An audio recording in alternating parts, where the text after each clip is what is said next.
Grabación. Ya inició la grabación. Muchas gracias a todos. Ya puedes comenzar.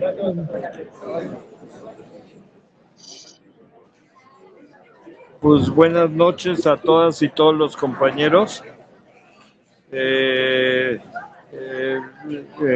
Nos da mucho gusto que estemos en este inicio de este taller de formación política de todos los movimientos sociales en la ciudad. Ya está. ¿Sí? ¿O resolvemos ahí? Okay. O les da un predio. Nos parece muy importante en esta coyuntura, que nos parece muy importante todo el que es necesario hacer toda una reflexión de la situación que estamos viviendo a diferentes niveles. Y nos parece muy importante porque creo que los movimientos sociales necesitamos hacer una reflexión fuerte de lo que hemos vivido, pero de cuál es nuestro papel actual en la nueva coyuntura, tanto internacional, nacional como local. Esperemos que este taller de formación política pueda servir, y pues agradecemos mucho al compañero Armando Bartra, que siempre nos hace como reflexionar sobre nuestro actuar, que esté con todos nosotros, y bienvenidas y bienvenidos a todos. Muy bien, Jaime, pues gracias por estas palabras de introducción y de inicio de este proceso de formación política tan necesario en nuestros momentos que estamos viviendo. En efecto, bueno, agradecerle nuevamente al profesor, amigo, camarada Armando Bartra, que nos acompañe en esta primera sesión de inauguración de este taller de formación. Armando Bartra Vergés es actualmente profesor investigador del posgrado de Desarrollo Rural y de la licenciatura en Sociología de la Universidad Autónoma Metropolitana en el plantel Xochimilco.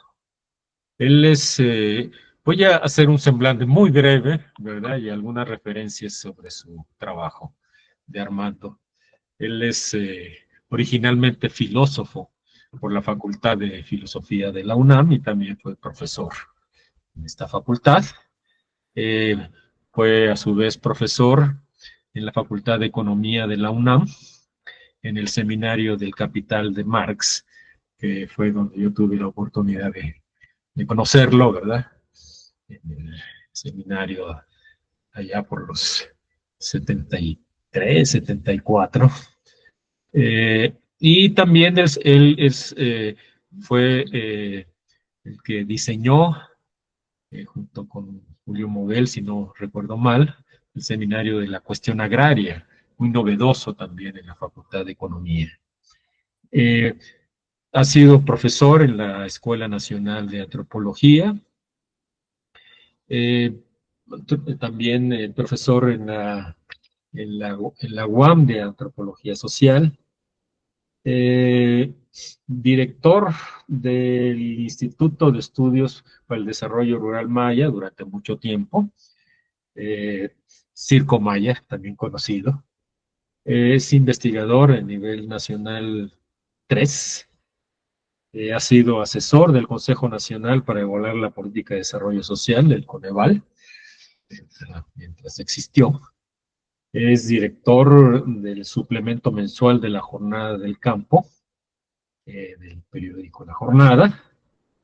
Entre muchos reconocimientos recibidos destaca, ¿no?, el doctorado que le otorgó honoris causa la Universidad de Córdoba, Argentina, otro por la Universidad Autónoma de Guerrero, uno más por la Universidad Autónoma de Chapingo. Ha sido coordinador de proyectos para la FAO, para la Cámara de Diputados, ha tenido trabajos diversos sobre políticas del sector rural para la Secretaría de Desarrollo Social, la Secretaría de Medio Ambiente y Recursos Naturales, entre otros.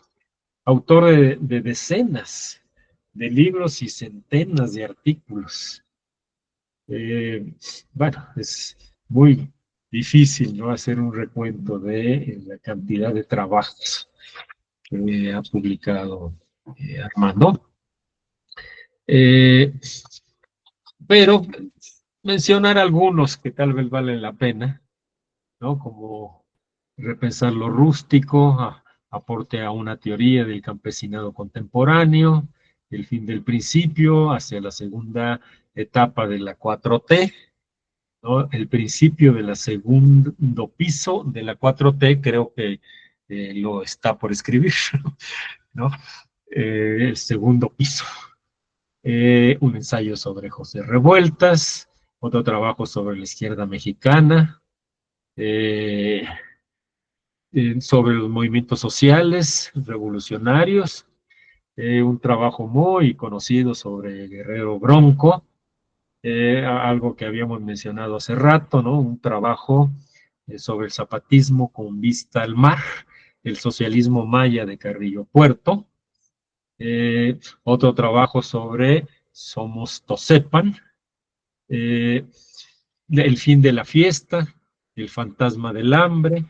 También es un especialista, aunque no lo crean, en temas de cómics mexicano.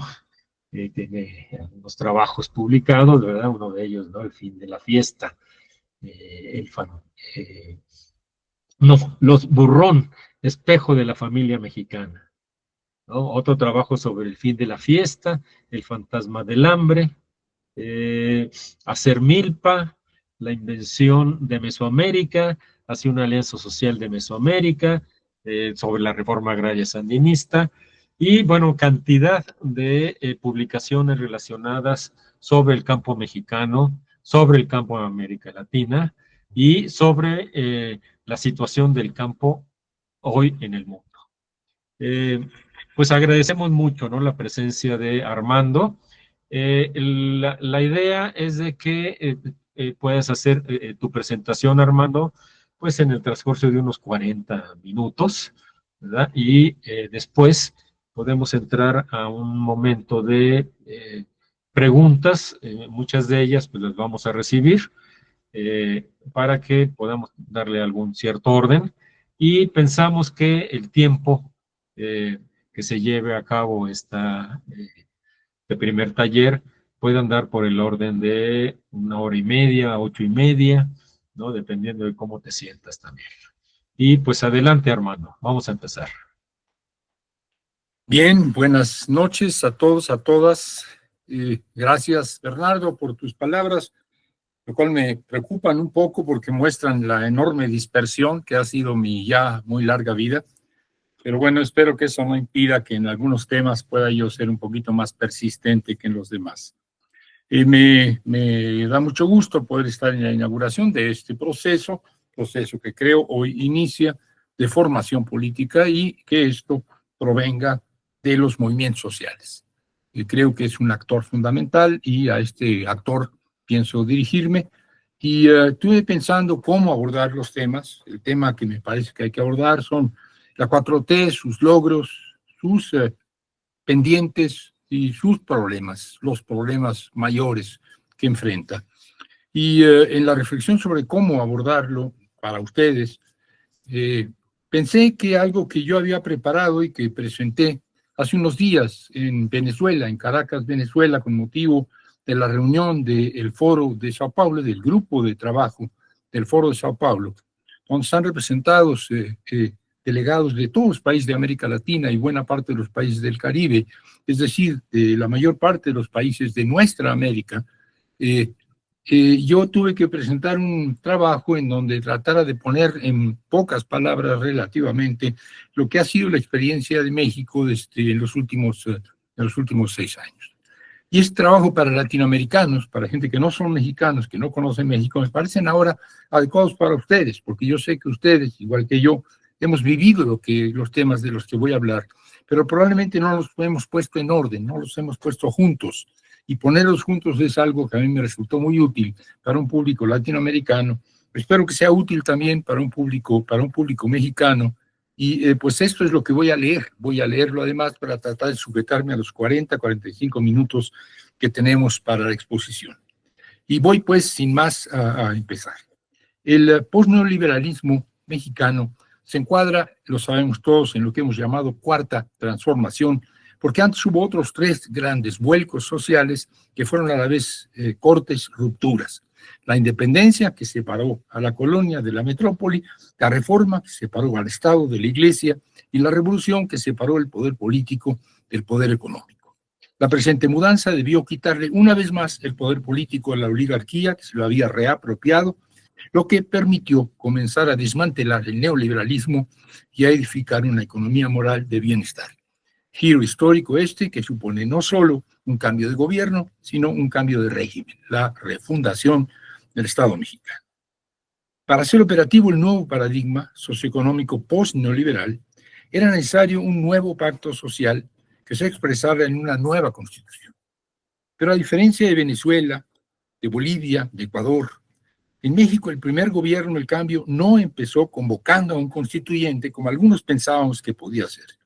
López Obrador decidió dejar esta tarea para el final del sexenio, cuando una mayoría calificada del progresismo en las dos cámaras transformó al legislativo tal cual en poder constituyente. Esto permitió que en los primeros meses del nuevo gobierno, también de Morena, claro está, el de Claudia Sheinbaum, se aprobara un paquete de reformas que de hecho conforman una nueva Carta Magna, un nuevo pacto social. El renuevo constitucional, logrado por la vía de la mayoría calificada de diputados y senadores y no a través de un Congreso constituyente, sin duda agilizó la modificación de las leyes. Sin embargo, esto se logró a costa de minimizar el debate y con ello minimizar la participación social. El resultado fue que las iniciativas de reforma enviadas por el presidente de la República se aprobaron casi sin discusión y en algunas, pienso yo, se cometieron errores que se hubieran evitado con una deliberación menos apresurada. La reflexión es que las mayorías aplastantes, siendo a veces necesarias, y nosotros las necesitábamos en el legislativo, son también peligrosas. Estar en la resistencia justificaba, cuando éramos de oposición, ciertos excesos en los que somos de izquierda. Pero cuando los santos opositores tenemos el poder, tanto poder como tenemos ahora los izquierdistas, debemos ser extremadamente cuidadosos al ejercerlo. Algunos cambios constitucionales importantes, no todos, fueron la incorporación de los principales programas sociales del López Obrador a la Constitución, con lo que debieran exigibles, el reconocimiento de los pueblos originarios como sujetos de derecho, que entre otras cosas da fuerza de ley a las autonomías territoriales, el reconocimiento de la igualdad sustantiva de hombres y mujeres, incluyendo el derecho a salario igual y así como para ellas el derecho a una vida libre de violencia. El restablecimiento de la soberanía energética había sido entregada por los neoliberales, haciendo a Pemex y la Comisión Federal de Electricidad empresas paraestatales, la eliminación de organismos autónomos, presuntos contrapesos de la administración pública que en la práctica defendían intereses empresariales y transnacionales, la reforma del caro y farragoso sistema electoral y la joya de la corona, la cereza del pastel, la refundación democrática del Poder Judicial que está en curso. Los tres pilares del Estado mexicano han sido transformados o lo están siendo. El Ejecutivo, el Legislativo y el Judicial, a ellos me refiero. El nuevo Poder Ejecutivo, por fin libre de corrupción, patrimonialismo y dispendio, hoy escucha a la sociedad y gobierna obedeciendo, no solo porque ahora sí se respeta el voto, que antes no, sino también porque se estableció la consulta y la revocación de mandato para la presidencia de la República.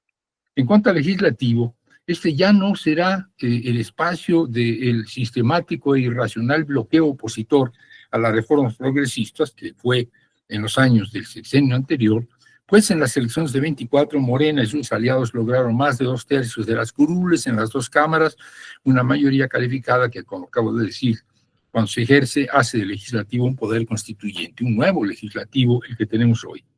Corrupto, gerontocrático, patrimonialista, conformado mediante el nepotismo y reaccionario hasta la médula, el sistema judicial.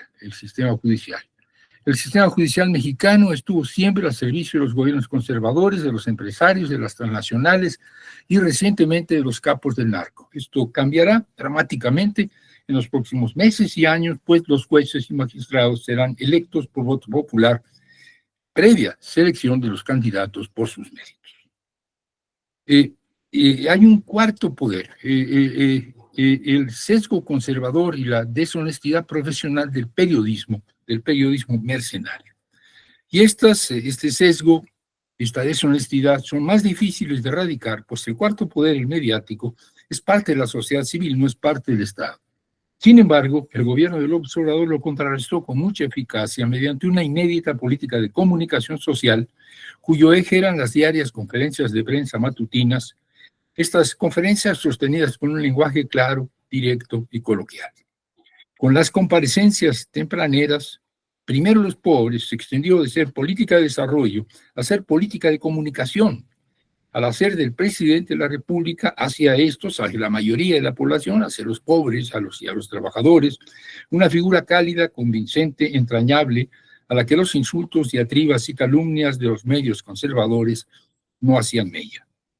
Las llamadas mañaneras, que hicieron de las ideas fuerza de la 4T, un gramsciano sentido común, para citar a un pensador italiano, fueron claves en la tarea de revolucionar las conciencias ciudadanas, vuelco sin el cual no hay transformación duradera.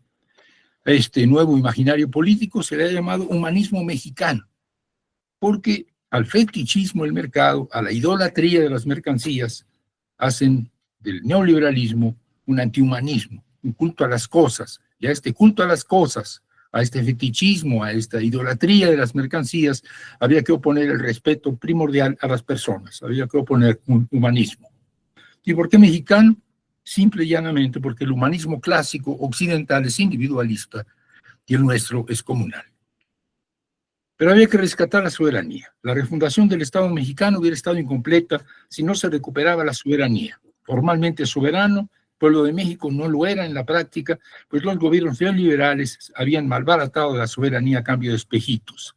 Siguiendo la metáfora del observador, podríamos decir que nuestro algún día poderoso elefante estatal no solo estaba reumático, que lo estaba, sino que tampoco tenía colmillos, que los habían quitado los neoliberales. Y se recuperó soberanía. En lo económico, ahora las decisiones las tomamos nosotros y no el Banco Mundial, no el Fondo Monetario Internacional, aunque a veces se molesten los gringos o nos reprueben las calificadoras. En lo político tomamos decisiones por nuestra cuenta, hoy se está viendo en el sexenio de Andrés Manuel, pero también ahora en el de Claudia, frente a las imposiciones o intentos de imposición de un gobierno como el nuevo gobierno estadounidense de Trump. La soberanía energética que los neoliberales se dieron al entregar gran parte del petróleo y la generación de electricidad a las transnacionales se está recuperando gracias a que Petróleos Mexicanos retomó la iniciativa en prospección, extracción y procesamiento de hidrocarburos y la Comisión Federal de Electricidad reasumió el control del sistema que había sido puesto al servicio de las empresas eléctricas extranjeras. Recursos estratégicos en la conversión energética, como lo son la extracción y procesamiento del litio, fueron nacionalizados. Y la cereza del pastel, otra vez, es la reforma constitucional que le restituye a Pemex y a la Comisión Federal de Electricidad la condición de empresas de Estado, cuya responsabilidad no es solo garantizar la disponibilidad y accesibilidad de estos recursos, la energía, sino también impulsar la urgente conversión a energías limpias y renovables. En el entendido de que mientras haya demanda y siga la prohibición, el negocio ilegal de los psicotrópicos persistirá. Recuperar la soberanía en la seguridad interior significó para México que en vez de librar aquí la inútil y cruenta guerra contra el narcotráfico, Estados Unidos no quiere en su territorio, se buscara enfriar el agua a los cárteles mediante políticas sociales que alejen a los jóvenes de la tentación delincuencial. Y esto estratégicamente está bien. Pero también es verdad que al crimen organizado se le tiene que combatir. Y la fuerza pública que nos dejaron los gobiernos neoliberales estaba penetrada por el narco desde la cúpula hasta la base. La alternativa fue la creación de una Guardia Nacional, hoy adscrita a la Secretaría de la Defensa, pero sometida al presidente o la presidenta de la República, que dirige la política de seguridad nacional y designa a su titular. En contraste con la nefasta y contraproducente guerra al narcotráfico de los gobiernos neoliberales, La política de López Obrador fue, insisto en esto, desmilitarizar la estrategia y militarizar el instrumento. Desmilitarizar la estrategia ya no es guerra al narcotráfico, pero necesitamos un instrumento profesional militarizado. El saldo es, en lo tocante a los derechos humanos, francamente positivo. En cuanto al combate al narco, en cambio, tenemos tareas pendientes enormes. El problema de seguridad y derechos humanos que representan los migrantes en tránsito puede verse como una cuestión de soberanía demográfica, pues México debe velar por los derechos de una población extranjera creciente pero irregular en nuestro territorio, a la vez que preserva los derechos de la población nacional. El reto humanitario es mayor para México que para otras naciones, pues no somos un país de paso, sino la última estación antes del paraíso prometido. Y por lo general, los Estados Unidos no solo cierran la frontera a los solicitantes de asilo, sino que ahora anuncia que va a expulsar a los ya emigrados. En esas condiciones, México no puede simplemente facilitarles el tránsito en condiciones seguras. El desafío mayor es alojar y satisfacer las necesidades básicas de los cientos de miles que esperan ser recibidos, de los que ya cruzaron y son regresados, y de quienes al no encontrar el asilo deciden quedarse aquí. No es asunto menor. El corredor migrante entre México y Estados Unidos es el mayor corredor migrante del mundo. En 2024 ingresaron a México alrededor de 1 millón de migrantes irregulares, flujo que si no se ordenara mediante la acción conjunta del Instituto Nacional de Migración, la Comisión Mexicana de Ayuda a Refugiados y la Guardia Nacional, sería inmanejable en un contexto en que la necesidad de migrar sigue ahí, los promotores de caravanas empujan, los traficantes de personas hacen su agosto y el narco aprovecha la situación. Las organizaciones civiles, sobre todo de Iglesia Católica, hacen un excelente y meritorio trabajo y critican al gobierno por sus deficiencias. Ese es su papel. En lo agrícola, los neoliberales habían decidido que lo más rentable era importar alimentos básicos de Estados Unidos y exportar mexicanos a Estados Unidos para que ahí cosecharan esos alimentos básicos. Desfondamiento de la agricultura, de mercado interno, que incrementó la pobreza rural y nos llevó a una dependencia en granos de más del 50%. Esto en el periodo neoliberal. La decisión del gobierno de López Obrador de recuperar la soberanía alimentaria permitió, por una parte, reducir la pobreza rural y dotar de sustentabilidad económica, social y agroecológica a cerca de 1 millón de pequeños campesinos, lo que no es poco. Pero no hubo políticas enérgicas para los medianos y grandes productores. No hubo políticas enérgicas para aquellos que son productores comerciales y por ende alimentan el mercado interno. De modo que la dependencia alimentaria, a pesar de los 6 años de batalla en el campo mexicano por una lógica de soberanía, la dependencia alimentaria sigue igual que cuando empezamos o peor. Los neoliberales desmantelaron nuestra módica capacidad de generar recursos tecnológicos. Es otro tema de soberanía. Antes México producía semillas mejoradas, hoy las importamos. Hace años el país producía todas las vacunas que aplicaba, hoy las compra en el extranjero. Gracias a la recuperación de la soberanía tecnocientífica, en el sexenio pasado empezamos de nuevo a producir vacunas, se está buscando la sustitución de agrotóxicos con el glifosato y se emprendió la producción de semillas mejoradas. Soberanía tecnocientífica. La refundación democrática de los poderes ejecutivo, legislativo y judicial. La recuperación de la soberanía en diversos ámbitos. Solo tiene sentido si sirven para sacarnos del pantano neoliberal orientados por un nuevo paradigma socioeconómico que sustituya la dictadura del mercado por una economía moral y el gobierno proempresarial por un estado de bienestar. En esta perspectiva, la orientación del reformismo del presidente López Obrador fue un principio, no un eslogan, el principio por el bien de todos, primero los pobres. Una fórmula que prioriza la justicia distributiva y se contrapone al principio liberal por el bien de todos, primero los ricos. Es decir, si favorecemos la acumulación, algún día habrá redistribución, un principio que hoy sabemos es totalmente falso. No supeditar la redistribución del ingreso al crecimiento del Producto Interno Bruto se tradujo en programas universales como la pensión a los adultos mayores, por la que todos los que tienen 65 años o más reciben 6,000 pesos bimestrales. La beca para estudiantes de educación media y superior, el apoyo para los jóvenes que quieren capacitarse en el trabajo, los subsidios para que los campesinos pequeños creen un patrimonio productivo familiar y para que adopten formas de cultivo agroecológicas. Estos y otros programas fueron posibles porque en sus primeros 5 años, el gobierno de López Obrador incrementó 131% el gasto social, más que duplicó el gasto social. El más grande de los programas sociales es la pensión para los adultos mayores, una acción generosa, una acción pertinente, una acción que reconoce y retribuye una vida de trabajo, lo que es importante, sobre todo para quienes, en el caso de México, no tienen en términos generales seguridad social. El subsidio que entrega el programa es universal y por ello inevitablemente recesivo, pues en los deciles superiores, en los que tienen más dinero, hay más viejos y casi todos se inscriben, mientras que en los deciles inferiores, entre los más pobres, la gente muere más joven, hay menos viejos y por su misma marginación muchos no consiguen anotarse. Este sesgo regresivo debe tomarse en cuenta hoy, pues la pensión a los adultos mayores se lleva la mayor parte del gasto social. No quiero decir que sea recomendable retirarla o reducirla, pero sí atender el problema de que es regresiva y de que es extremadamente cuantiosa. El principio por el bien de todos, primero los pobres, se tradujo igualmente en que se privilegiara el trabajo sobre el capital. Una nueva ley federal de trabajo promulgada en el arranque del sexenio favoreció la democratización de sindicatos antes patronales y la creación de nuevos, no demasiado, pero algo sí. Más adelante se acotó el llamado outsourcing, por el que los empresarios evitaban la sindicalización y el pago de impuestos.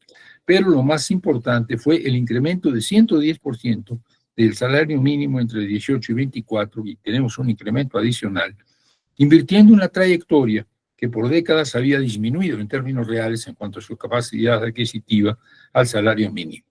El espantajo de que el aumento sería inflacionario no se concretó, y lejos de molestarse o de incomodarse, los empresarios celebraron que con el incremento se expandiera el mercado interno. En la misma tesitura se dio prioridad al agro campesino sobre el agro empresarial, se orientó la inversión pública hacia el sureste, descuidado por los pasados gobiernos, y se incrementó sustancialmente la atención a los grupos vulnerables como la población indígena. Los saldos de todo esto fueron notables, pero dado que concluyó el primer gobierno de la 4T, encabezado por Andrés Manuel, e iniciamos el segundo, presidido por Claudia Sheinbaum, prefiero enumerar estos logros junto con los pendientes que el gobierno saliente deja. No los logros, sino logros y pendientes. Y los pendientes son enormes, los pendientes son cuantiosos. Y es que hay en esto una paradoja. Cuanto mayores son los avances, cuanto mayores son los logros, cuanto mayores son los éxitos de un gobierno, mayores son también los desafíos del gobierno siguiente. Sí, como en este caso, es el mismo siglo. Veamos pues saldos y pendientes. El resultado más significativo del pasado gobierno es que durante el sexenio disminuyeron significativamente pobreza y desigualdad. Pese a que debido a la pandemia en México y en el mundo entre 20 y 21 se desplomó la producción y se incrementó brutalmente la pobreza, pese a la inflación también planetaria que resultó de la interrupción de las cadenas productivas, y pese a los efectos de la guerra Rusia-Ucrania, sobre todo en países que importamos fertilizantes y granos. Entre 2019 y 2024, los pobres en México pasaron de ser casi el 50% de la población a ser el 36% de la población, una diferencia del 14%. Además, disminuyó la desigualdad entre ricos y pobres. Cuidado, esta diferencia, esta reducción de la desigualdad no se refiere a la riqueza. La diferencia en riqueza entre ricos y pobres se sigue incrementando y se seguirá incrementando. Lo que disminuyó es la diferencia en el nivel de ingresos entre ricos y pobres. Todo esto es sin duda meritorio, pero 47 millones de pobres en un país de 130 millones de habitantes son demasiados pobres. Y el desafío para un nuevo gobierno es todavía mayor, porque lo que disminuyó, es la pobreza general, mientras que la pobreza extrema, los pobres entre los pobres, que es el 7%, se mantuvo igual. Ahí no disminuyó un ápice, es más, se incrementó un poco. Lo que significa que los programas sociales no están llegando al sector más pobre, más depauperado, y hacer que lleguen a este sector, a este 7%, es un reto formidable. La meta de Claudia Sheinbaum es disminuir la pobreza extrema a menos del 2%. Hoy está, repito, en el 7%, estamos hablando de 9 millones de personas. Hay que reducirlo a 1 millón o un poco más de 1 millón. Lo que redujo la pobreza en el pasado sexenio fue sobre todo el incremento de los ingresos, resultante de la reducción del desempleo, el alza del salario mínimo, las transferencias monetarias por programas públicos y las remesas cuantiosas, 60,000 millones de dólares anuales en el año pasado, que envían los mexicanos que viven en Estados Unidos. En cambio, las carencias en el acceso a los derechos sociales disminuyeron solo en algunos casos, y en algunos otros, la salud y la educación siguen siendo muy graves. No disminuyeron las carencias, la pandemia ayudó a que se incrementaran. Garantizar a todos atención médica con medicinas gratuitas y garantizar a los jóvenes, niños y jóvenes, acceso a educación hasta el nivel medio superior, como establece ahora la Constitución, es otro reto enorme del presente gobierno. La pensión universal de los adultos mayores compensó en gran medida la carencia de seguridad social que enfrenta este grupo de edad y todos los trabajadores. Un sector que, sin embargo, no es el más necesitado, dado que la pobreza es todavía mayor en las mujeres, los niños y los adolescentes, grupos a los que en el pasado sexenio se les asignaron montos menores en los programas públicos. Esto tiene que ser compensado, y la actual presidenta anunció ya becas para niños de preescolar, primaria y secundaria, empezando con secundaria, así como un programa integral de cuidados, que a la vez que garantiza la atención adecuada de niños, viejos y enfermos, quienes requieren cuidados, permitirá a las mujeres acceder a sus derechos, derecho al empleo, a la educación, a la salud. Otro saldo muy meritorio del primer gobierno de la 4T es la reducción del desempleo a menos del 2%. Es un verdadero milagro. Ocupación casi plena de los que buscan trabajo, que no habíamos tenido desde que hay registro y que pocos países comparten, pero que, sin embargo, tiene un sesgo de género, pues mientras que el 70% de los hombres están empleados, solo el 50% de las mujeres lo están. Este empleo funciona para los hombres que buscan empleo, pero las mujeres que buscan empleo son menos, y buscan empleo menos mujeres porque no pueden buscarlo por estar atendiendo tareas de carácter doméstico. Otra mala noticia es que más de la mitad de los trabajos que generan este 98% de empleo son informales. Y es que la economía informal genera el 25% de la producción y más del 55% de los empleos. Trabajos precarios, sin contratos, sin prestaciones sociales, que debieran formalizarse, junto con las pequeñas empresas que los generan, lo que además incrementaría sustancialmente la recaudación fiscal. Tenemos un problema con el empleo informal. Aunque en números absolutos la mayor cantidad de pobres está en las ciudades. Atención, la mayor cantidad de pobres en este país está en las ciudades. Y son difíciles de focalizar y por lo tanto son difíciles de atender. Es verdad que la mayor pobreza relativa, no absoluta, está en el campo, en las comunidades indígenas. El gobierno del observador dedicó 4 programas a reducir las carencias del sector, el sector rural, los campesinos pequeños.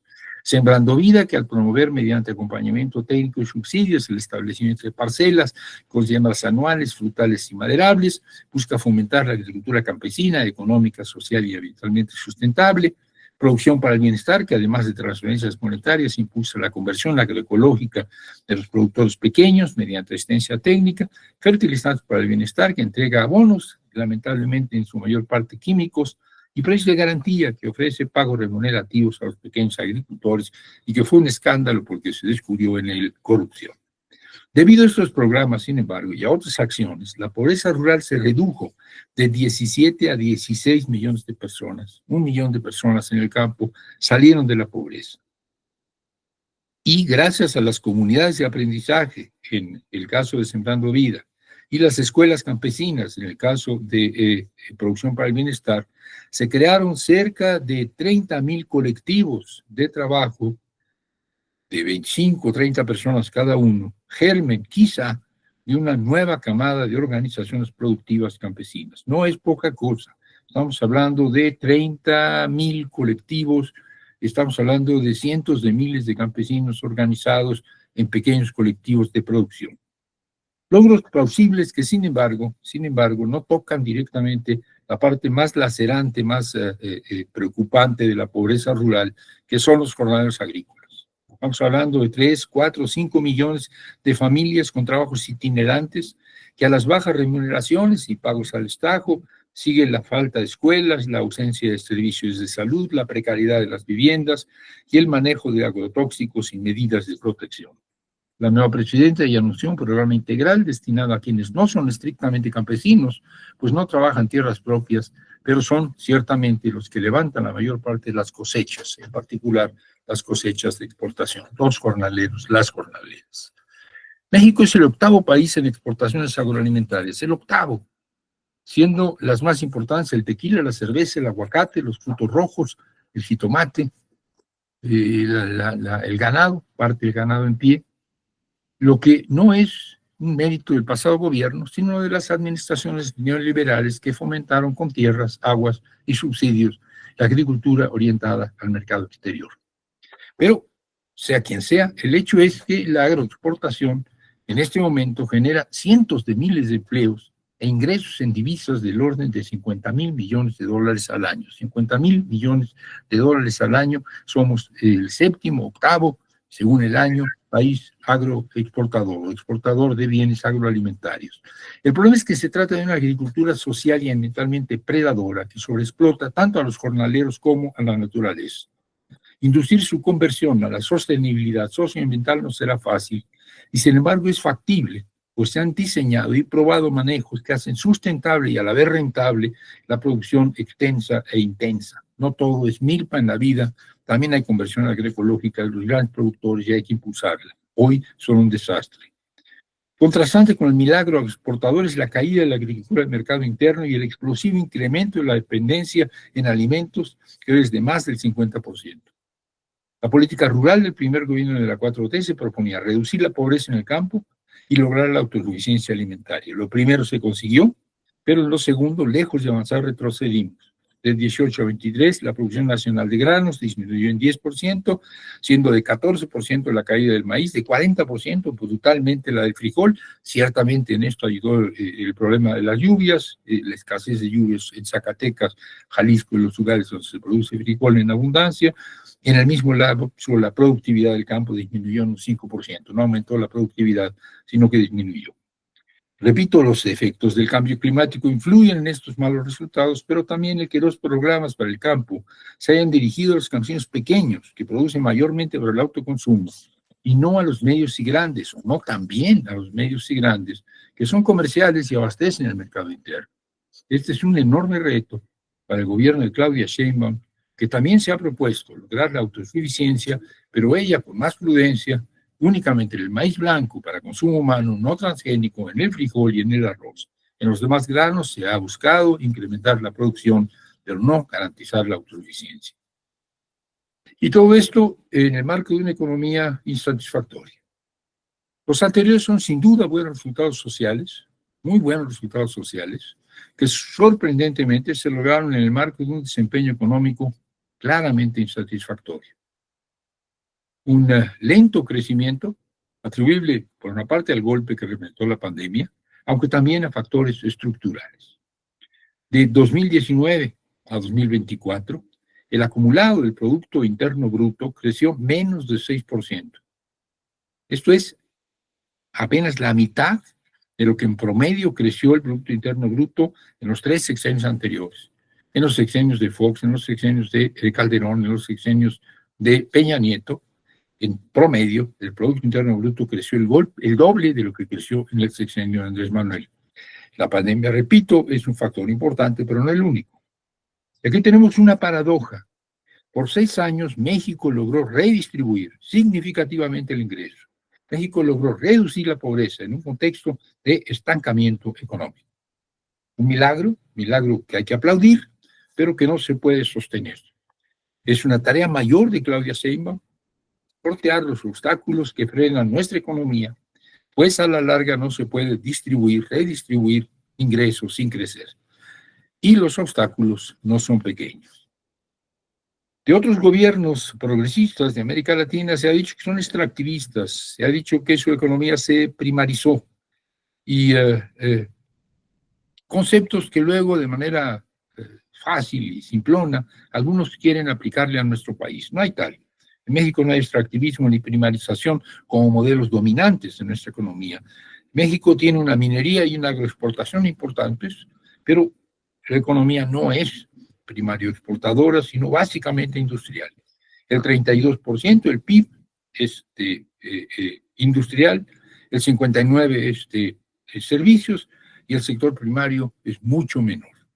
Nuestro estigma no es entonces que seamos primario exportadores o extractivistas. Nuestro estigma es que somos un país maquilador, que exporta automotores, que exporta productos electrónicos armados por mano de obra mexicana, pero con un know-how, con patentes y con componentes importados por empresas, en muchos casos, en casi todos los casos, transnacionales.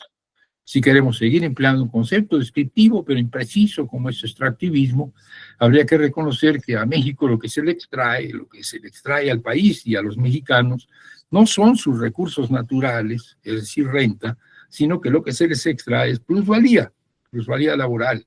En México a los que se saquea es a los trabajadores, no tanto a la naturaleza. Nuestra ventaja comparativa es la ubicación, que presuntamente nos beneficiará ahora con el nearshoring, mientras que nuestras ventajas competitivas han sido la mano de obra barata, la laxitud de las normas ambientales y el cómodo régimen fiscal.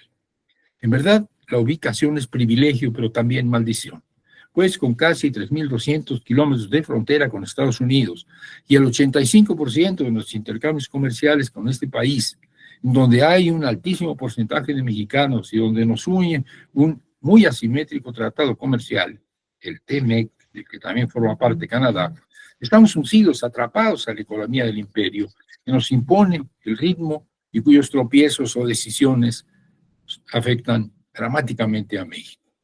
El problema se agrava porque todo parece indicar que Trump en el gobierno, en vez de nearshoring, que va a aplicar es un security shoring, es decir, obstáculos a nuestras exportaciones que curiosamente en muchos casos provienen de empresas gringas, de empresas estadounidenses establecidas en México.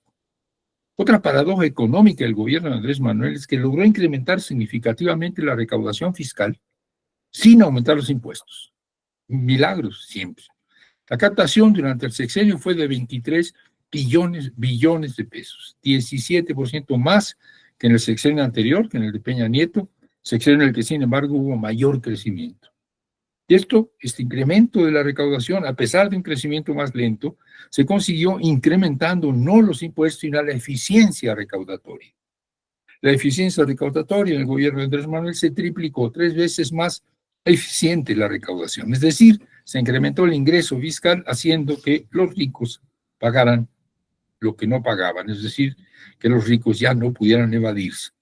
El nuevo gobierno puede seguir avanzando en la cobranza coactiva, en este tipo de cobranza de los evasores, pero esta es una fuente de ingresos que tiene límites. México es uno de los países con menores tasas impositivas y en algún momento Claudia Sheinbaum las tendrá que incrementar si quiere seguir sosteniendo el gasto social y la inversión en infraestructura. Pienso que los empresarios sensatos no van a oponerse, pues se trata de erogaciones públicas que mejoran el desempeño del capital, aquello que va dirigido a el gasto social y aquello que va dirigido a la infraestructura. Una deuda externa que las elevadas tasas de interés incrementaron, pero que es muy manejable, está por el orden del 50% del PIB, pues a diferencia de otros países, México no se endeudó durante la pandemia y otros países tienen deudas externas del 100%, del 150% del PIB, sobre todo países desarrollados. Y por otro lado, un desequilibrio en las finanzas públicas que resultó de la decisión de terminar durante la pasada administración las grandes obras de infraestructura que se habían iniciado. Todo esto, que hay que reducirlo, son parte de la herencia económica que recibe la presidenta Sheinbaum. La verdad es que todo esto es bastante manejable, es fácil de manejar, no es catastrófico. Los retos mayores son externos y tienen que ver con muchas cosas, pero sobre todo con el comportamiento político y económico del nuevo gobierno de Estados Unidos. De modo, así es, fatalismo geográfico, ahí estamos, 3.200 kilómetros de frontera, ¿qué le vamos a hacer? Los desafíos socioeconómicos de la cuarta transformación son grandes, pero los retos políticos sociales son todavía mayores. vamos hacia ello. La sustantiva reforma de la Constitución, la cirugía mayor de los tres poderes del Estado, la recuperación de la soberanía en diferentes ámbitos y los significativos avances sociales se lograron durante el primer sexenio de la 4T, fueron posibles durante el primer sexenio de la 4T por el soporte de la participación ciudadana, por el soporte de la participación de los mexicanos y las mexicanas. Sin este soporte, sin este sustento, no hubieran sido posibles ninguna de las transformaciones que sin duda se lograron en el ámbito económico, en el ámbito político, en el ámbito social. Y este soporte se expresó sobre todo en las elecciones ganadas por Morena.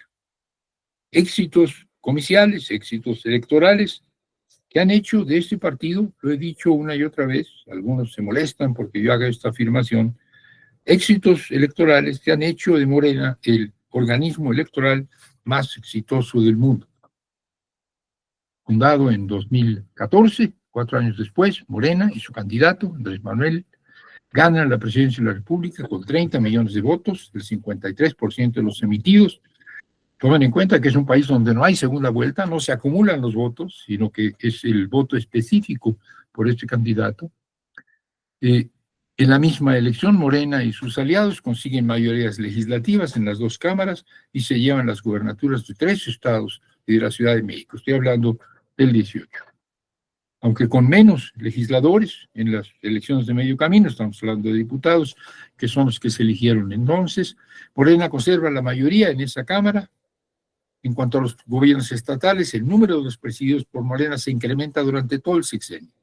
A los 3 ganados en 18 se añaden 2 en 19, 11 de los 15 en disputa en 21, 4 en 22, 1 en 23, 7 de los 9 que estaban en juego en 2024. De las 33 entidades federativas que tiene el país, Morena encabeza 24, entre ellas la capital, lo que significa que además de tener la presidencia de la República, a nivel estatal gobierna alrededor de 100 millones de mexicanas y mexicanos. En cuanto a los municipios, de los 2,000 que tienen un cabildo que se elige por partidos, porque hay 500 que son por usos y costumbres, de los 2,000 que se eligen por partidos, Morena gobierna aproximadamente la mitad. Y la joya de la corona, vuelvo a la misma fórmula de la trayectoria electoral de Morena, es la elección de 2024, en la que, con Claudia Sheinbaum de candidata, se vuelve a ganar la presidencia de la República, pero ahora con el 60% de los votos, 6 millones más que los que eligieron a López Obrador. En estos comicios, Morena y sus aliados lograron también la mayoría calificada de 2/3, tanto en la Cámara de Diputados como en la Cámara de Senadores. Por eso digo que este partido, medido en términos electorales, es el más poderoso del mundo. López Obrador terminó su sexenio con una aprobación de cerca del 80%. Fue un extraordinario presidente de la República. Los demás que gobiernan o legislan por Morena o gracias a Morena, a veces lo hacen bien, a veces lo hacen mal, pero no tan mal. Y el partido ha aprendido a organizar eficazmente las elecciones. De modo que lo cierto es que la gente sufraga, vota masivamente por Morena. Los datos duros muestran que el pueblo de México impulsa con su voto por Morena y sus candidatos, impulsa a la cuarta transformación. Pero más allá de su voto, más allá de las urnas, la participación social en los procesos de cambio deja mucho que desear. La participación electoral de la ciudadanía es poderosísima. La participación social de los gremios, de las organizaciones, de los movimientos, deja mucho que desear. Hasta ahora, la gran transformación mexicana del siglo XXI ha sido diseñada, ejecutada casi exclusivamente por el gobierno y en particular gracias a las iniciativas del jefe del Ejecutivo Federal. De López Obrador y ahora de Claudia Sheinbaum han venido las políticas, han venido los programas, han venido las propuestas de ley, han venido incluso los llamados a la acción, las convocatorias a la acción. Los movimientos sociales que en las décadas del neoliberalismo salían a la calle, formulaban propuestas y buscaban negociarlas con gobiernos poco receptivos, y no es que represores. Estos movimientos sociales tan presentes entonces se han reducido mucho, en algunos ámbitos se han reducido casi a la nada, en el caso del campo. Es verdad que los feminismos no se han replegado, Es verdad que el Ejército Zapatista de Liberación Nacional sigue dando su testimonio de resistencia, pero otros sectores se han desmovilizado mucho o poco, pero se han desmovilizado. En parte se impuso la lógica de quienes piensan, nosotros ya te elegimos, ahora tú cumple lo prometido, es tu trabajo. Pero también pesa en el reflujo social el que los gremios y sectores antes movilizados habían aprendido a resistir y a la vez a negociar desde la oposición con los gobiernos antipopulares. Lo que hacíamos era resistir y negociar con los gobiernos antipopulares. Cuestionaban al sistema, sí, pero habían encontrado acomodo dentro del sistema. Un acomodo que sin dejar de ser opositor, algo tenía de corporativo, algo tenía de clientelar. Y resulta que con el nuevo gobierno esto ya no funciona. A la 4T, pues, le hacen falta más movimientos sociales capaces de pasar de la oposición a la construcción, organizaciones gremiales que sin dejar de cuestionar sean proactivas, sean propositivas. Hay ejemplos, no es el único, pero voy a poner un ejemplo que no es del movimiento urbano popular, sino que es del movimiento obrero, que me parece relevante. Mientras que agrupaciones de trabajadores que fueron activas y contestatarias se apagan o se burocratizan, el Sindicato Nacional de Trabajadores Mineros, Metalúrgicos, Siderúrgicos y similares de la República Mexicana, sindicato que, por cierto, por un tiempo perteneció a la Confederación Nacional de Trabajadores, a la oficialista y corrupta Confederación Nacional de Trabajadores, sin embargo, en los años de la Cuarta Transformación, ha desarrollado un notable y exitoso activismo en la negociación de los contratos colectivos, si es necesario mediante las huelgas. Es de los pocos sindicatos que han estallado huelgas en este sexenio, en el sexenio pasado, en la conquista de titularidad de sindicatos, antes patronales, en el cabildeo con el gobierno de asuntos tan importantes como el rescate de los cuerpos de los mineros accidentados en Paza de Conchos. En lo legislativo, a través del senador Napoleón Gómez Urrutia, que es el secretario general del sindicato, ayudaron a sacar adelante la nueva y democratizadora Ley Federal del Trabajo, impulsaron el acotamiento del outsourcing y ahora, en que Gómez Urrutia es diputado, trabajan por legislar la semana de 40 horas. Además, desde 2018 son parte activa de la Confederación Internacional de Trabajadores y recientemente han buscado la coordinación de organizaciones sindicales democráticas. Nos guste o no nos guste, los datos, los hechos ponen a ese sindicato como ejemplo de lo que sí se puede hacer en el proceso de la Cuarta Transformación por parte de los gremios. Protesta con propuesta. Una consigna que hoy es más importante porque este gobierno escucha las propuestas y por lo general atiende a las propuestas. Es verdad que los movimientos sociales se convocan solos. No puedes crear movimientos sociales, pero los mediadores entre la sociedad y el Estado son los partidos. Y Morena, eficacísimo en los comicios, he dicho, el mejor partido electoral del mundo, no ha sido promotor de la organización y de la movilización social. Vaya, ni siquiera se lo propone.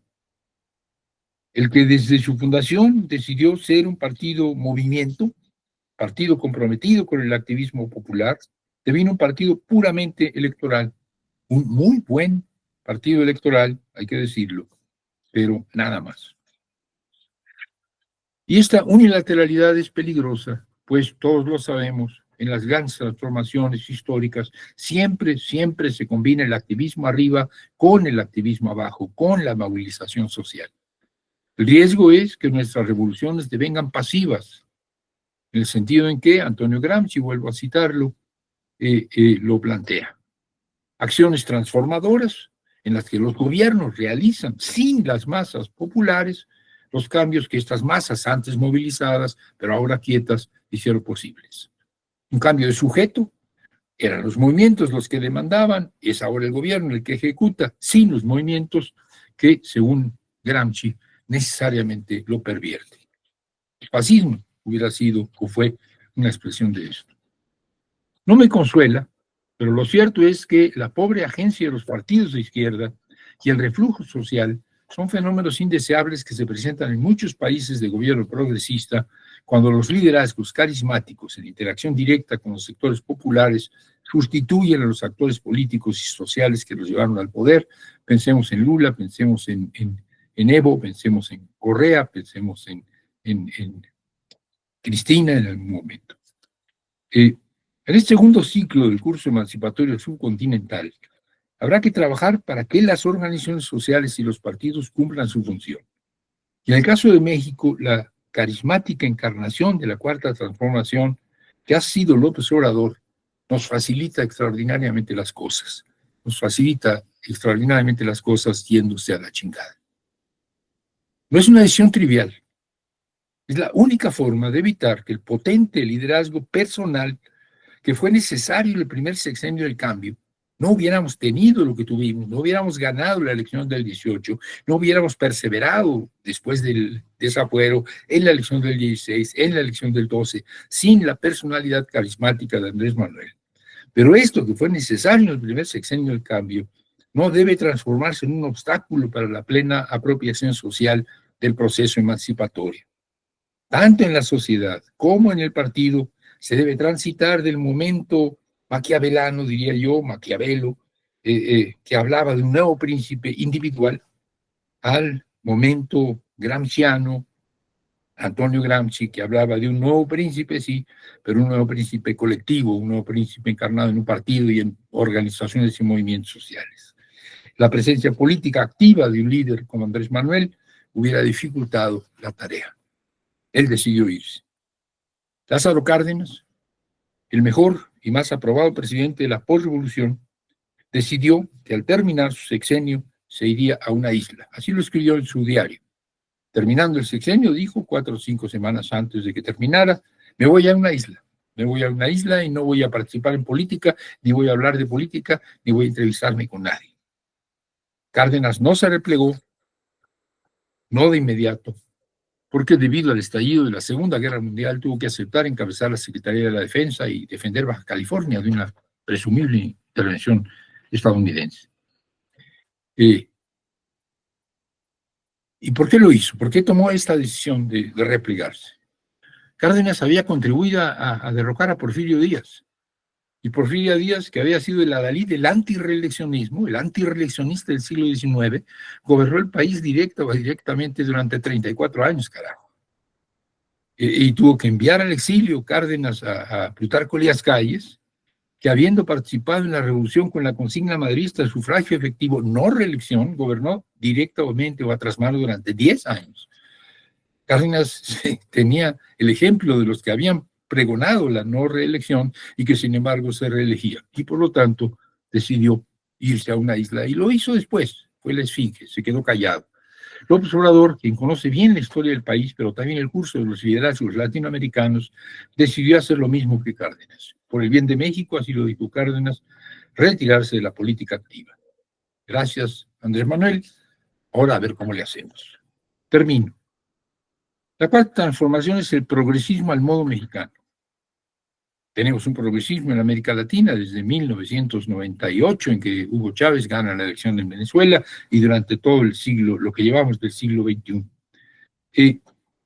La cuarta después, el progresismo al modo de México, al modo de los mexicanos, la adaptación a la parte norte del continente de lo que otros países han estado haciendo en el centro y en el cono sur.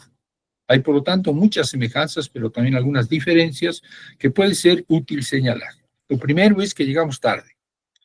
México llegó 20 años después del triunfo electoral, exactamente 20 años después del triunfo electoral de Chávez en Venezuela. Chávez triunfa en Venezuela en 1998, nosotros ganamos la elección en 2018. Formamos parte, pues, de la segunda oleada del progresismo. Y en lo económico hemos tenido que lidiar con la semi-recesión que siguió a la crisis de 2008-2009 y con el desastre global que ocasionó la pandemia de 2021 y también con los efectos de la guerra Rusia-Ucrania, lo que impidió que nuestra economía creciera, como sí lo hizo la economía de los países de la primera oleada. Los países de la primera oleada, Venezuela, Bolivia, Ecuador, Brasil, Argentina, durante los primeros años, durante los 2 primeros lustros del siglo XIX, del siglo XXI, tuvieron un crecimiento pasmoso. México entra muy tarde, México entra cuando ya hay recesión. Ese crecimiento nosotros no lo hemos vivido. Esto, por lo tanto, si a ellos les facilitó la redistribución del ingreso, a nosotros nos la dificulta, no la imposibilita, como ya hemos visto, pero la dificulta. Lo segundo es que tenemos una economía diversificada, donde la exportación de bienes primarios no es determinante y las rentas resultantes de la puesta en valor de nuestros recursos naturales ocupan un lugar secundario en el ingreso nacional. El lado oscuro de esto es que somos una economía maquiladora, estructuralmente articulada al estadounidense, país del que somos el principal socio comercial, una maldición.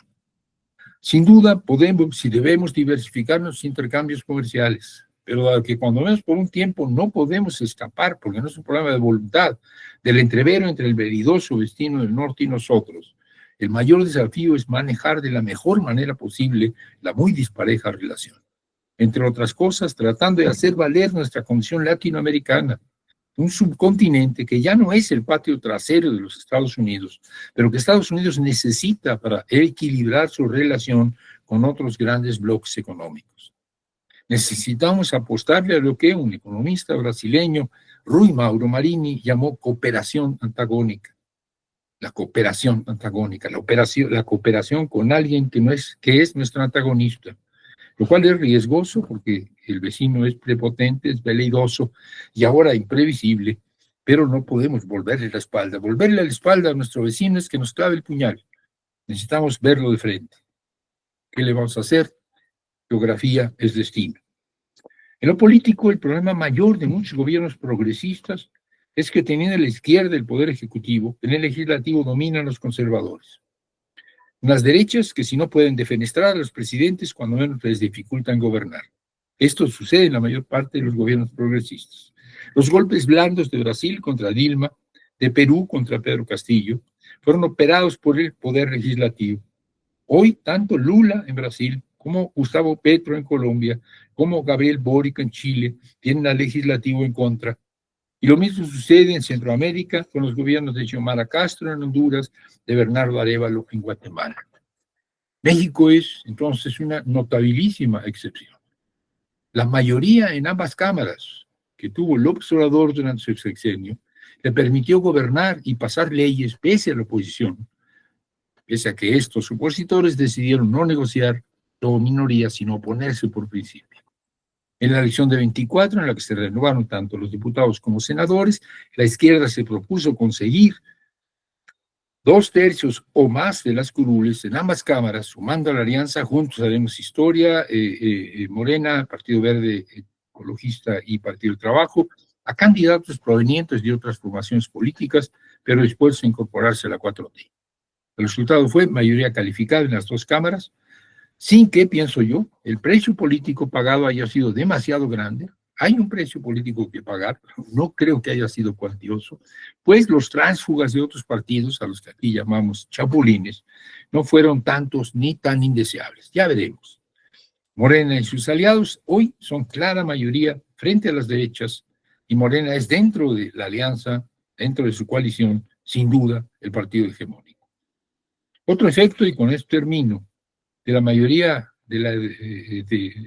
mayoría ciudadana que se adhiere a nuestro partido y a los gobiernos del cambio progresista, es que en México la derecha está desfondada. Está desfondada en lo político, está desfondada en lo social, está desfondada en lo electoral. Pese a que un sector de los empresarios decidió hacer política directamente, presentándose como representantes de la sociedad civil, ni sus candidatos ni sus convocatorias a la movilización encuentran respuestas significativas. Aquí, como en otros países latinoamericanos, hay una clase media conservadora a la que molestan, disgustan los modos plebeyos, populares, nacos, dicen ellos, de la 4T. Pero su hostilidad a los gobiernos progresistas no ha encontrado una instancia aglutinadora. Así las cosas, y con esto termino, en México entramos a la segunda etapa del cambio progresista, la segunda oleada del cambio progresista latinoamericano, con vientos favorables. Vamos a ver cómo nos va. Gracias. Muchas gracias, Armando, por estas importantes e interesantes palabras como contexto general de inicio de este taller. Vamos a pedirle ahora al compañero Samuel, él es egresado de la Facultad de Economía y profesor de la Facultad de Economía y del Instituto de Geografía de la UNAM, y vecino tuyo, ahí en San Andrés, que nos apoye ahora en la siguiente etapa, ¿no? De algunas preguntas, algunos comentarios breves, pero voy a aprovechar yo para iniciar con un breve comentario y pregunta. En relación con las perspectivas de futuro en relación con el sector social, con el fortalecimiento de las formas sociales, colectivas, asociativas, comunitarias. En el sexenio anterior, pues se inició, ¿no?, una ruptura, ¿verdad?, con este paradigma del neoliberalismo de no poder crear empresas públicas. Y se inició, ¿verdad?, una fase muy interesante, importante.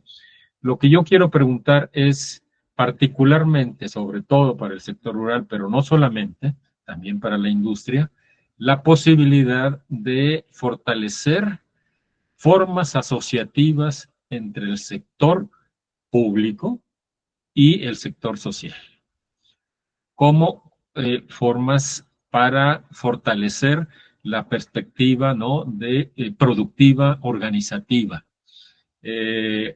acceso a tecnologías, ¿no?, y a formas más eficientes, competitivas. Particularmente esta idea, ¿no?, de formas mixtas. Ya con el cardenismo existió, ¿verdad?, la ley cooperativa mixta. ¿Qué opinión te merece esta sobre las posibilidades de futuro? No se oye. ¿Tienes apagado tu Sí, micrófono? para evitar que se viciara corté el micrófono y ahora empecé a hablar sin él. Es un tema que merecería otra conferencia, es un tema extremadamente importante. Permítame decirles así en dos palabras, yo creo que en una perspectiva de economía moral, en una perspectiva de un estado de bienestar, en una perspectiva de salir del neoliberalismo, saliendo paulatinamente del capitalismo, que finalmente es el modelo del cual forma parte el neoliberalismo, esto es imposible si seguimos manteniendo en la economía una simple dualidad, el sector público y el sector privado. Necesitamos un tercer sector, necesitamos un sector importante, necesitamos el sector social. Esto modifica la correlación de fuerzas en el ámbito económico, pero también en el ámbito político y en el ámbito social.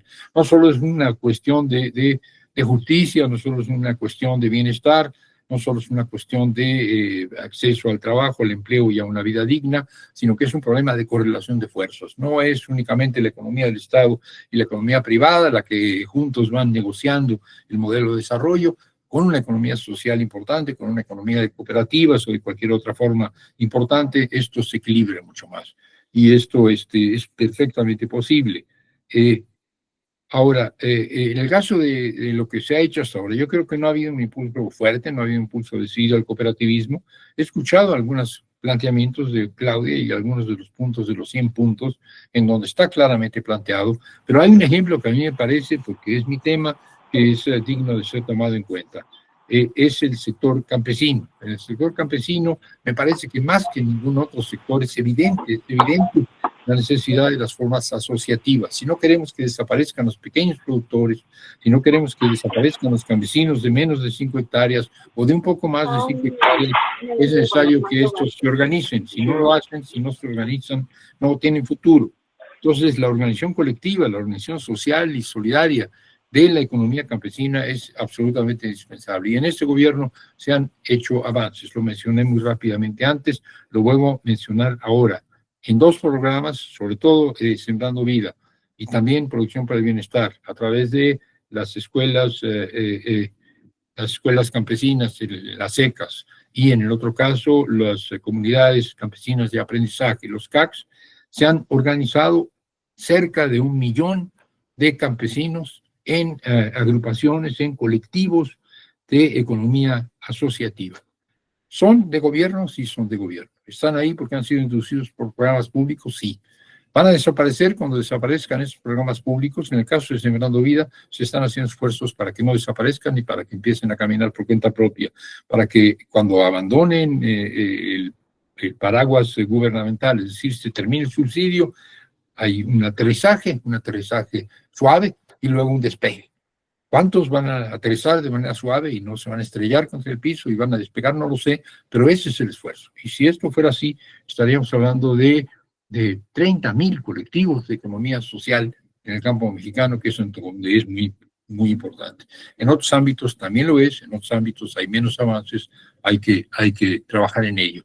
Soy convencido, sin un sector social, que además es el futuro, de algún modo, de la economía social solidaria, sin un sector social fuerte, poderoso, la correlación de fuerzas nos es siempre desfavorable en el ámbito de la economía y la posibilidad política la posibilidad histórica de transitar también se dificulta. Muchas gracias, Armando. Adelante, Samuel. ¿Qué tal? Buenas noches. Pues para no colgarnos mucho, estábamos pensando en juntar tal vez unas 3, 5 preguntas más, que no sé, que sean muy breves, por favor, no más de 1 o 2 minutos para preguntar. Entonces abriríamos también, si pueden alzar la manita o si quieren en el chat, pero empezamos contigo, Patricia, adelante, te escuchamos. Hola, sí, gracias. Buenas noches. Gracias por la exposición, doctor. Bueno, usted comenta todos estos sectores, ¿no? El económico, el político, el social. Yo trabajo en el Centro de Investigación Teatral Rodolfo Sigli, estudio políticas públicas relativas al sector teatro. Y esa es lo cultural, lo artístico, es como un pendiente. Si el PRI gobierno duró durante 70 años, tiene que ver construyó una narrativa. Los artistas tuvieron como un papel de misioneros de este modelo vasconceliano. Y hoy, frente a las nuevas plataformas de distribución de contenidos, etcétera, pues va quedando como rezagado la manifestación de lo propio. Ahí que le falta al sector cultura para insertarse y qué pasa con la 4T que deja de lado el sector cultura. Gracias.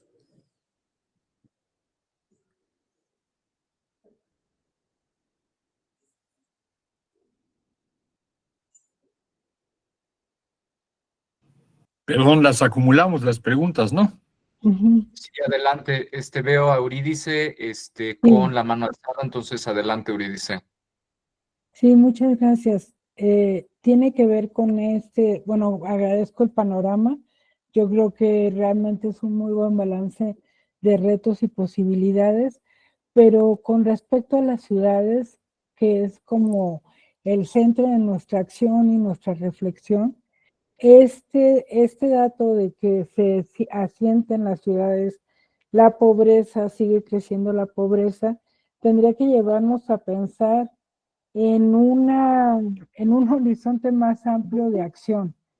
Simplemente en este constitucional de hechos, de este constitucional que estamos viviendo en los hechos, hemos podido influir muy poco en este marco legislativo que repiense las ciudades.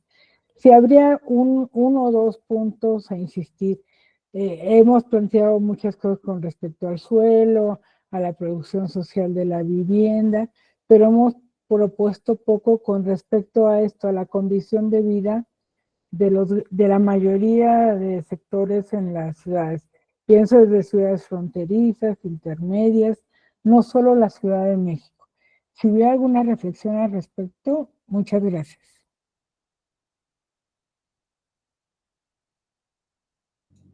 Muchas gracias, Eurídice. No sé si haya alguien más que quiera participar. Hay 2 preguntas en el chat que me voy a permitir leer.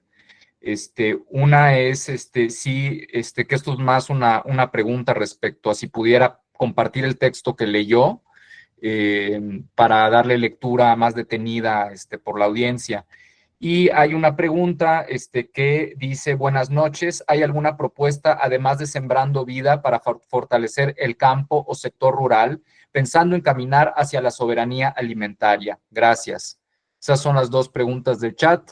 No sé si hubiera otro comentario, pregunta de alguien aquí en la audiencia que quisiera compartir antes de cerrar.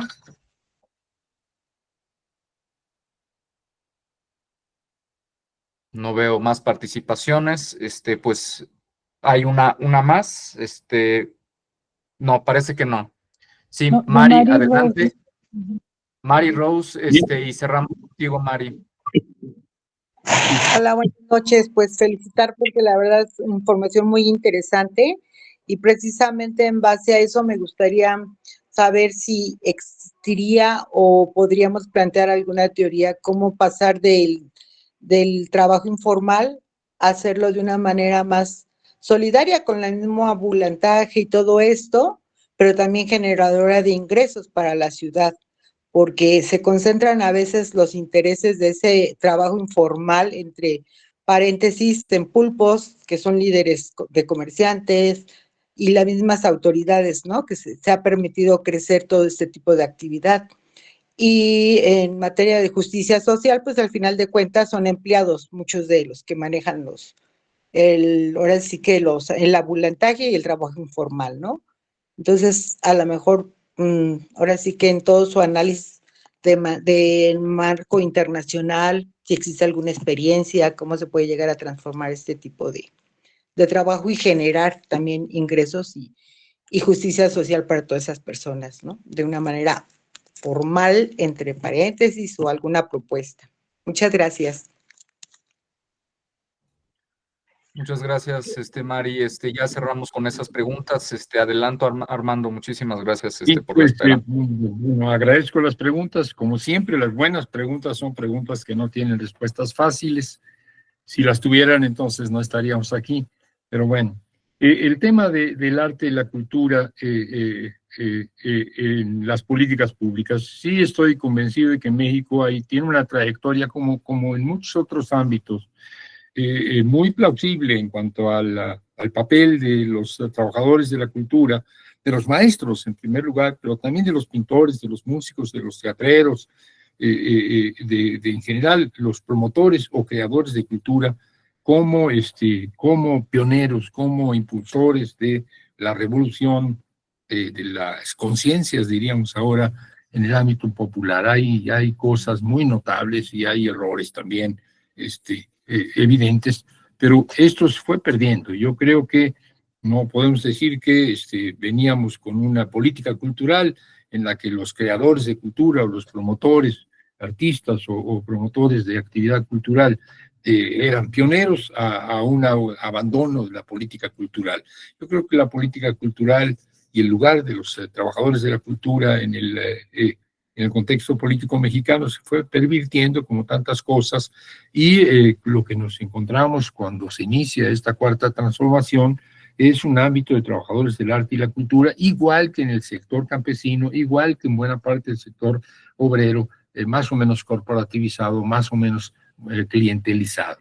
Los trabajadores de la cultura eran muchas veces celebrados, aplaudidos e invitados a las reuniones con el presidente, pero esto era una manera de controlarlos, de cooptarlos, de corporativizarlos. Yo creo que esto tiene que cambiar, pero ciertamente no ha habido una política cultural suficientemente poderosa, suficientemente clara, suficientemente enérgica, y los trabajadores de la cultura, que en muchos casos han protestado, que en muchos casos han argumentado y con razones de fondo, con razones de peso, que no se les está escuchando y que no se les está dando una alternativa, pues serán, yo creo, espero, en este sexenio quienes impulsen y favorezcan una verdadera política cultural. Yo creo que sí, que es uno de los pendientes, que es uno de los déficits, la falta de una política del arte y la cultura, que no sea clientelar, que no sea nuevamente repartir dádivas para tenerlos tranquilos, pero que tampoco sea la ausencia y la frialdad, o si no usar una palabra demasiado fuerte, el menosprecio. Sobre la pobreza en las ciudades, yo dije, y lo dije nada más de pasada, algo que luego la gente se confunde. Cuando se dice en este gobierno, el gobierno del López Obrador y ahora en el gobierno de Claudia, van primero los pobres y hay que enfocar hacia los pobres las acciones más estratégicas y hay que dedicar a los pobres los recursos más abundantes. Y eso significa trabajar con la gente del sureste, trabajar con los campesinos, trabajar con los indígenas, porque ahí está la mayor pobreza. Estamos diciendo algo que es unilateral. La mayor pobreza en número, la mayor pobreza en cuantía, está en las ciudades. Quizá un 40% de la pobreza de nuestro país está en la conurbación del centro, entre la Ciudad de México, el Estado de México, Puebla, Hidalgo, etcétera. En esta gran metrópoli está quizás el 40%, el 30 y tantos o 40% de la totalidad de la pobreza del país. Y si juntamos a esto otras zonas conurbadas u otras grandes ciudades, tenemos quizá el 70 o 80% de la pobreza. En el campo hay más pobreza relativa. En el campo hay menos servicios, en el campo hay menos ricos o menos gente muy rica, pero no la mayor parte de los pobres. La mayor parte de los pobres están en las ciudades. El problema de combatir la pobreza, entonces, es un problema de las ciudades, en número, en cantidad. No quiere decir que no se atienda el campo. En términos relativos, hay que atender comunidades donde no hay médicos, hay que atender comunidades donde no hay escuela, hay que atender comunidades donde no hay vías de comunicación. Pero ahí no están la mayor parte de los pobres del país. La mayor parte de los pobres del país están en ciudades. Y ciertamente no ha habido políticas porque no es fácil. Focalizar los pobres de las ciudades no es fácil. Focalizar los pobres del campo sí. Todos los municipios de Oaxaca, de la Sierra del Norte, de la Sierra Sur, etcétera, todos son pobres y ahí hay que hacer cosas. Pero localizar a los pobres en las ciudades es más complicado y hacer políticas para los pobres urbanos es más complicado y hacer políticas en todas las dimensiones que tienen que ver con la vivienda, que tienen que ver con los servicios, que tienen que ver con el trabajo, que tienen que ver con la dignidad y el reconocimiento. Esto es algo que está en gran medida por hacerse o que se ha empezado a hacer apenas. ¿Por qué no hablé mucho de esto? Porque no es mi tema y porque no me atrevería a hablar de esto en presencia de compañeros que vienen del movimiento urbano popular. Si yo empiezo a pontificar, pues el compañero Rey me va a regañar el día en que me encuentre de frente a frente. Entonces, se los dejo a ustedes de tarea. Díganme cómo hacemos para que la dignificación de la gente pobre que vive en las ciudades, el que pueda salir de la pobreza, el que pueda recuperar dignidad en términos de condición de vida, en términos de trabajo, en términos de vivienda, en términos de servicios, pues es un problema principalmente de quienes de esto se ocupan y yo diría sobre todo el movimiento urbano popular. Y el movimiento urbano popular es, como parte de otros movimientos, un movimiento que no está en su mejor momento, permítame que así lo diga, pero que tampoco está francamente desmovilizado, está presente, está activo, hay organización y bueno, lo que estamos haciendo hoy es un ejemplo de que está vivo. Yo creo que esa es su tarea y no soy yo experto en ello como para explicar por dónde. De compartir el texto, sin duda, yo se los envío, se los paso vía electrónica y hagan de él el uso que quieran. En algún momento, quizás enriquecido, lo voy a publicar, pero de momento no está publicado. En cuanto al tema del campo, que si aparte de Sembrando Vida hay algo más, sí, bueno, Sembrando Vida es un programa importante, es un programa que abarcó en este pasado sexenio cerca de 1 millón de campesinos, campesinas, pero fue mucho más amplio, es mucho más amplio, abarca 2 millones, Producción para el Bienestar. Producción para el Bienestar no tiene, sin embargo, una tarea de organización y de capacitación y de acompañamiento a los productores, más que de 250,000, mientras que en Sembrando Vida son el 500,000 los que están organizados. Entre Sembrando Vida y Producción para el Bienestar tenemos, decía yo, más o menos 30,000 organizaciones colectivas de trabajo con 25 o 30 miembros cada una, hombres y mujeres, lo cual es muy significativo. ¿Va a continuar? Sí, espero yo que continúe. No solo espero, Claudia lo ha anunciado así, pero además se volvieron constitucionales, ¿no? Que no pueden desaparecer o hay que volver a cambiar la constitución para que desaparezcan. En el caso de Sembrando Vida, que es un programa temporal, no puedes tener más de 6 años de subsidio. Va a durar un poco más el subsidio y después, con acompañamiento para que encuentren canales de comercialización de lo que ya producen, que encuentren formas de mejorar la producción y de venderla con valor agregado, que se organicen en cooperativas y que dejen de depender de papá gobierno, pues esto nos va a dar una buena camada de producción social, de producción cooperativa en el campo. Sí hay, por lo tanto, un proyecto y ahora existe un programa nuevo que se llama, si no recuerdo mal, es Cosechando Soberanía, es un programa de SADER que plantea el acompañamiento de las organizaciones productivas con crédito, con asesoría técnica, con búsqueda de mercados para consolidarlas como economías sociales, en el sentido también que Bernardo planteaba. Y finalmente el tema del trabajo informal. Sí, es un problema serio. Los mexicanos y las mexicanas tenemos trabajo. Hay un porcentaje muy alto de gente que encuentra trabajo cuando lo busca, porque hay algunos que ya no buscan trabajo, o mujeres que no pueden buscar trabajo asalariado porque están comprometidas con el trabajo doméstico que no les da para buscar otro tipo de ingresos. Las mujeres, repito, buscan menos trabajo y por lo tanto están menos en el mercado de trabajo. Los hombres que buscan trabajo son más y han encontrado trabajo en un alto porcentaje.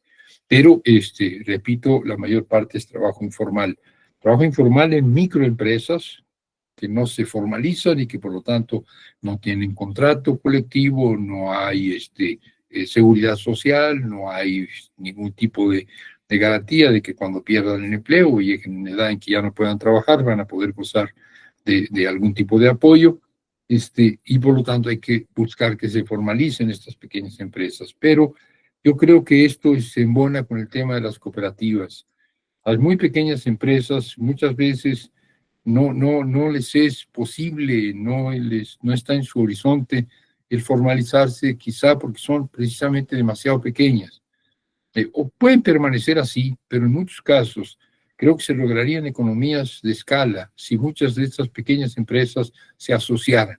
El cooperativismo puede ser una alternativa para empresas muy pequeñas que pudieran asociarse. Cuando se presentó el tema de la pandemia y la dificultad para movilizarse, la dificultad para abastecerse, yo creo que surgió la iniciativa en muchos pequeños comerciantes, por ejemplo, de asociarse para ir a conseguir, si son de productos perecederos, a la central de abastos juntos, de formar cooperativas, o la gente que produce en el campo, de buscar lugares de venta directa, los gente de Xochimilco, buscar lugares de venta directa en la ciudad, formas asociativas que pueden formalizarse, que pueden transformarse en una economía formal y ya no informal, que den mayor seguridad a los trabajadores. Y también por el lado de los cuentapropistas, que son legión, que son muchísimos, aquel que trabaja de plomero, aquel que trabaja de carpintero, aquel que trabaja de electricista, aquel que busca el empleo por sí mismo y que en efecto hoy no tiene ningún tipo de garantías. Por cierto que en este ámbito están también, aunque de otra manera, muchos trabajadores del arte que no tienen estabilidad, que no tienen un empleo formal, que no han firmado un contrato, que no tienen seguro social y que cuando se hacen viejos o cuando ya no pueden trabajar se quedan en la inopia. Entonces tenemos un problema serio de los cuentapropistas y tenemos un problema serio del trabajo informal y de la economía informal. Son problemas no resueltos. Me da mucho gusto que los compañeros y compañeras que han hablado planteen problemas no resueltos, porque de eso se trata. Echarle porras a Andrés Manuel no basta. Lo hizo y hizo mucho en condiciones extremadamente difíciles, en condiciones de economía en recesión, en condiciones de una pandemia atravesada, en condiciones de una derecha furibunda, en condiciones de bloqueos de todo tipo, y sin embargo dejó muchos pendientes como tenía que ser. Todo lo que se avanzó hoy nos plantea tareas todavía mayores. Hay que reconocerlas, hay que decirlas, hay que ponerlas enfrente y hay que impulsarlas. Tenemos seriamente el énfasis en el tema de la mujer, lo que ya planteó Claudia con mucho énfasis sobre una política integral de cuidados, es una alternativa de justicia mínima para que las mujeres puedan acceder a la educación, puedan acceder al empleo, puedan acceder a la propia salud, puedan acceder al esparcimiento que de otra manera no sería posible. Las becas ahora para primera infancia, las becas que van a ser desde el nacimiento, preescolar, primaria, y van a empezar con la secundaria, son vitales. No podemos estar apoyando a los viejos que van de salida, que vamos de salida, y tenemos derecho por dignidad a que se nos reconozca, pero no podemos apoyar a los viejos en una proporción muy grande y no apoyar a los niños. Los niños son pobres, las mujeres son pobres, los adolescentes son pobres, y son estos, los niños y los adolescentes, la herencia, el futuro. Y ese futuro es un futuro triste si los niños no pudieron aprender, si los adolescentes dejaron la escuela, si no hubo incentivos en la edad temprana, esto se va a pagar. Entonces hay que cambiar el énfasis, ya no solo a los viejos, sino a los niños y a los jóvenes, a las mujeres y no solo a los hombres, a las ciudades y no solo al campo, a la economía informal, a la economía no solo campesina, sino urbana. Esas son ideas que no son, ninguna de ellas es original y que traté de poner juntas el día de hoy. Me comprometo a pasarles, quizás a través de Bernardo, el documento para que puedan hacer de él el uso que quieran, y si esto es el final, pues agradezco enormemente la posibilidad de haber hablado de estos temas y de haber escuchado sus preguntas. Sí, al contrario, agradecemos la Comisión de Formación, que bueno, estamos agrupados varios movimientos en torno al derecho de la ciudad, y muy generoso compartir el documento, nos va a servir, porque la idea es trabajarlo en los diversos territorios. Y solamente queríamos agregar, compañeros, que la próxima sesión se tenía pensada para una actividad presencial, visitando el Museo del Caracol para reidentificar las 3 primeras transformaciones, pero por un empalme con otras actividades, esto va a ser posible hasta el 16 de febrero. Entonces nosotros nos vamos a comunicar para la próxima cita, que esperamos sea el 4 de febrero, que tengamos otro encuentro de reflexión, y que esto, en el formato que ustedes quieran, en las condiciones y con el énfasis que consideren, pueda ser dialogado, sobre todo en las comunidades. Bueno, eso sería todo de nuestra parte. Nuevamente el agradecimiento y la generosidad. Creo que este panorama nos alienta. Guille, por favor. Yo nada más tantito rápido, Eury, para recordarles a las compañeras y compañeros si se pueden registrar en el link que dejamos en el chat de aquí de la sala, para que podamos mandarles la invitación para las siguientes sesiones y toda la información relacionada con la jornada de formación. Y pues muchas gracias por acompañarnos a todos. Gracias, Armando, muchas gracias por todo. Jaime, Bernardo, no sé si quisieran agregar algo más después de los anuncios parroquiales, ¿no? A la 1, a las 2, a las 3, Jaime, Bernardo. Les recomiendo El socialismo en Yucatán. Y yo también. Se llama Según Felipe, el libro del Fondo de Cultura, Según Felipe, hermano Felipe, el Felipe Carrillo Puerto y la Revolución Maya en Yucatán, pero también hay uno más modesto y más barato, porque lo pueden bajar, que se llama, y lo mencionó Bernardo, que se llama Zapatismo con vista al mar, que está publicado por la Brigada para Leer en Libertad, de modo que es de acceso libre, con ese nombre y con mi autoría, y trata precisamente de la revolución socialista que hicieron los mayas en Yucatán en los tiempos de Felipe Carrillo Puerto. Y ahí hicimos el comercial. El anuncio parroquial también me toca a mí. Muchas gracias. Sí, vamos a ir reuniendo material para que esté disponible para los compañeros, cada quien en su territorio. Pues muchas gracias a todos. Ahorita sí se vale aplaudir, ¿eh? Gracias.